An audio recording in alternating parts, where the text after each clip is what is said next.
Genesis chapter 2.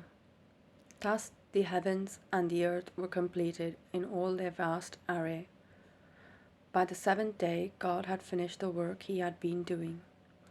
So on the seventh day he rested from all his work.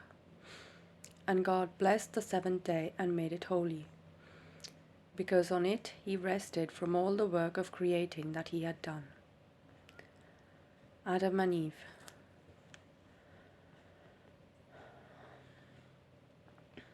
This is the account of the heavens and the earth when they were created. When the Lord God made the earth and the heavens, and no shrub of the field had yet appeared on the earth, and no plant of the field had yet sprung up, for the Lord God had not sent rain on the earth, and there was no man to work on the ground. But streams came up from the earth and watered the whole surface of the ground. The Lord God formed the man from the dust of the ground and breathed into his nostrils the breath of life, and the man became a living being. Now the Lord God had planted a garden in the east in Eden, and there he put the man he had formed.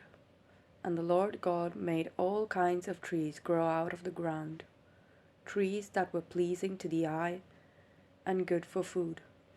In the middle of the garden were the tree of life and the tree of knowledge of good and evil.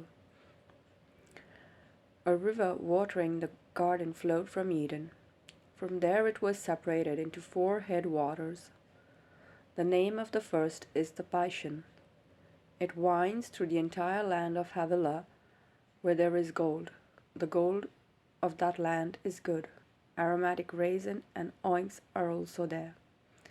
The name of the second river is the Gihon. It winds through the entire land of Cush. The name of the third river is the Tigris. It runs along the east side of Asher. And the fourth river is the Euphrates.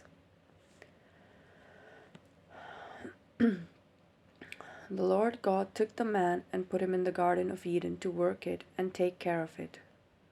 And the Lord God commanded the man, "You are free to eat from any tree in the garden, but you must not eat from the tree of knowledge of good and evil, for when you eat of it, you will surely die." The Lord God said, "It is not good for the man to be alone. I will make a helper suitable for him." Now the Lord God had formed out of the ground all the beasts of the field and all the birds of the air. He brought them to the man to see what he would name them. And whatever the man called each living creature, that was its name.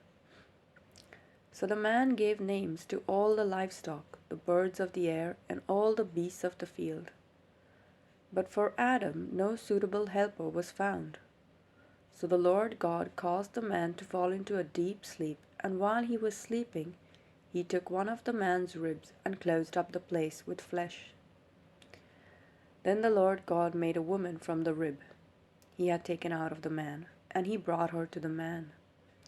The man said, "This is now bone of my bones and flesh of my flesh. She shall be called woman, for she was taken out of man.